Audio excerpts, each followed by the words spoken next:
Red bulletin news lens చూస్తున్నాం. ఏపీలో మరో ల్యాండ్ స్కామ్ కలకలం రేపుతోంది. ఇబ్రహీంపట్నం కేంద్రంగా 700 కోట్ల ఆస్తుల్ని ఓ ముఠా కొట్టేసింది. ఈ స్కామ్ పై సీఎం చంద్రబాబుకి Ibrahimpatnam retired sub register Singh లేఖ రాశారు.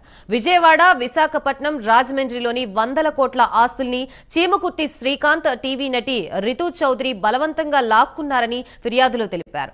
ల్యాండ్ స్కామ్ కి సంబంధించి పూర్తి ఆధారాలు ఫిర్యాదులో పేర్కొన్నారు. ఈ స్కామ్ లో మాజీ సీఎం జగన్ పరివారం కీలకంగా వ్యవహరించారన్నారు. మాజీ సీఎం జగన్ సోదరుడు వైఎస్ సునీల్, జగన్ పిఏ కేఎన్ఆర్, చీమకుర్తి శ్రీకాంత్, టీవీ నటి రితు చౌదరిపై ఆరోపణలు వస్తున్నాయి. కొన్ని ఆస్తుల్ని శ్రీకాంత్ కుటుంబ సభ్యులకి, మరికొన్నిటిని తన భార్య రీతుకి ఆస్తులు బదలాయించారన్నారు. ఈ స్కామ్ పై సమగ్ర విచారణ చేయాలని లేఖలో సీఎంని కోరారు. ప్రస్తుతం ఇదే అంశానికి సంబంధించి మనకి పూర్తి సమాచారం అందించడానికి మా ప్రతినిధి హరిబాబు సిద్ధంగా ఉన్నారు. హరిబాబు. Thank you Gayatri. ఏదైతే గత వైసీపీ ప్రభుత్వ హయాంలో భూముల కుంభకోణం అనేది తారాస్థాయికి చేరిందని చెప్పాలి. ఇప్పుడు నిన్నగాక మొన్న జరిగినటువంటి ఏదైతే మీడియా మిత్రుల చిట్చాట్లో కూడా ముఖ్యమంత్రి చంద్రబాబు నాయుడు గత ప్రభుత్వంలో రెవెన్యూ విభాగాన్ని పూర్తిగా కెలికి వదిలేశారు. ఆ చట్టంతా ఏరి మళ్ళీ న్యాయం చేయాలంటే కూడా కొంత సమయం తీసుకునే అవకాశం ఉంది. ప్రతి ఒక్క దగ్గర భూబాధితులు ఎక్కువయ్యారు. వైసీపీ ప్రభుత్వంలో ప్రభుత్వ పెద్దలు భూ కుంభకోణాలకు పెద్ద ఎత్తున పాల్పడ్డారని చెప్పి ముఖ్యమంత్రి చెప్పిన నేపథ్యంలోనే తాజాగా మరో కుంభకోణం వెలుగు చూసింది. ఏదైతే విశాఖపట్నం, రాజమండ్రి, విజయవాడలో ఉన్నటువంటి విలువైన భూములని బలవంతంగా భారతీయ అనుచరులు కొంతమంది లాక్కున్నారని, భారతీయ పేరు చెప్తూ కూడా వాళ్ళంతా దందాలు సాగించారని చెప్పని ఒక రిటైర్డ్ సబ్ రిజిస్ట్రార్ ధర్మసింగ్ అనే అతను ఈరోజు నిన్న ముఖ్యమంత్రికి లేఖ రాయడం ఒక సంచలనం రేపిందని చెప్పాలి. అటు వైసీపీ పార్టీలో కూడా ఇది తీవ్ర కలకలాన్ని లేపుతున్న పరిస్థితి అయితే కనిపిస్తోంది.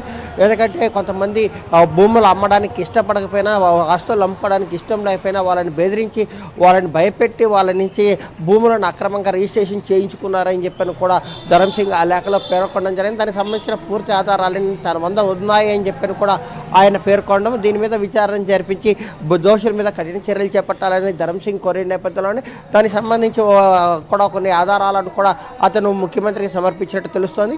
కాకపోతే ఏదైతే ధర్మసింగ్ గత ప్రభుత్వ హయాంలో కేవలం భూముల కుంభకోణాన్ని సాగించడానికి కోసమే రాష్ట్రంలో ఎక్కడి నుంచి ఎక్కడ భూములు ఎక్కడ అయినా సరే సబ్ రిజిస్టర్ ఆఫీస్లో రిజిస్టర్ చేసుకోవచ్చు అన్న ఒక జీవోను కూడా తీసుకొచ్చి ఆ జీవో ఆధారంగా విశాఖపట్నం, రాజమండ్రికి సంబంధించిన భూములని విజయవాడలో భూములు రిజిస్ట్రేషన్ చేసినట్టు కూడా తెలుస్తుంది. దీనికి సంబంధించి తాను ఈ పని చేయలేదని చెప్పినప్పటికీ ధర్మసింగ్ని కిడ్నాప్ చేసి ₹1 కోటి తన వద్దని తన కుటుంబ సభ్యుల నుంచి తీసుకున్నారని ధర్మసింగ్ ఆరోపించారు. అలాగే దానికి సంబంధించి కూడా ఆ పూర్తి స్థాయిలో వివరాలన్నీ నా దగ్గర ఉన్నాయని చెప్పని తన కుటుంబ సభ్యులను కూడా భయభ్రాంతులకు గురి చేశారని చెప్పని ఆయన చెప్తున్న నేపథ్యంలో ప్రస్తుతం ఏసీబీ అధికారులు ధర్మసింగ్ని అదుపులోకి తీసుకొని ఒక రహస్య ప్రాంతంలో విచారిస్తున్నట్టు మనకు తెలుస్తోంది. దీనికి సంబంధించిన వివరాలు పూర్తి స్థాయిలో మరికొన్ని రోజుల్లో 1-2 రోజుల్లో పూర్తి స్థాయి వివరాలు బయటకు వచ్చే అవకాశం ఉందని చెప్పని పోలీసు అధికారులు చెప్తున్న పరిస్థితి అయితే కనిపిస్తోంది. మరోవైపు ఏదైతే చీమకుర్తి శ్రీకాంత్ అనే వ్యక్తికి మీద ఆరోపణలు రావడంతో ఆయన కూడా ఒక ఆడియోని రిలీజ్ చేసిన పరిస్థితి. ఏదంటే తాను ఎక్కడా కానీ భూముల కుంభకోణానికి పాల్పడలేదని, తనకు వారసత్వంగా తన తండ్రులు తాతల నుంచి వచ్చిన ఆస్తులను తన భార్య పేరుతోటి తన పేరుతోటి రిజిస్ట్రేషన్ చేసుకున్నాను. దీని మీద తాను ఎక్కడికైనా చర్చకు సిద్ధమంటూ కూడా ఒక వీడియో రిలీజ్ చేసిన పరిస్థితి కనిపిస్తుంది.